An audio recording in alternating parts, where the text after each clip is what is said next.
कफ का प्रहारी global consideration, ठीक है। इसमें क्या होता है, regular exposure to air population, क्या है, एयर पॉपुलेशन का रेगुलर एक्सपोजर होता है। जैसे कि हम जानते हैं ना कि एयर में क्या है, पॉल्यूशन बढ़ ही रहा है, कम तो नहीं रहा है। तो इसके कारण क्या होता है, क्रोनिक कफ और थ्रोट क्लियरिंग होते रहता है, as well as lower respiratory tract disease होता है। मतलब एयर पॉल्यूशन बढ़ने के कारण क्या क्या होता है, क्रोनिक कफ, थ्रोट क्लियरिंग और लोअर रेस्पिरेटरी डिजीज हो रहा है। किसके कारण, तो एयर पॉल्यूशन के कारण।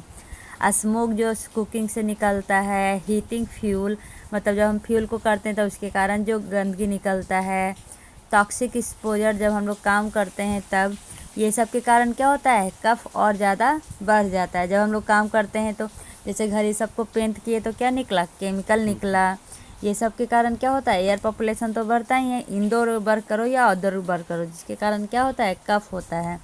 मतलब मेनली कह रहा है कि गंदगी के कारण होता है, ठीक है। Limited therapeutic option are available, treatment focus on the improving environmental air quality. कह रहा है ट्रीटमेंट क्या पे डिपेंड करता है, तो एयर क्वालिटी जितना अच्छा हो उतना अच्छा ट्रीटमेंट होगा, ठीक है। जैसे कि use of stove chimney in the home, removal from the exposure, use of the appropriate face mask, कि जब आप चिमनी यूज करो ये खाना पकाते समय तो फेस मास्क यूज करो। मतलब प्रिवेंशन ही सबसे बड़ी सतर्कता है।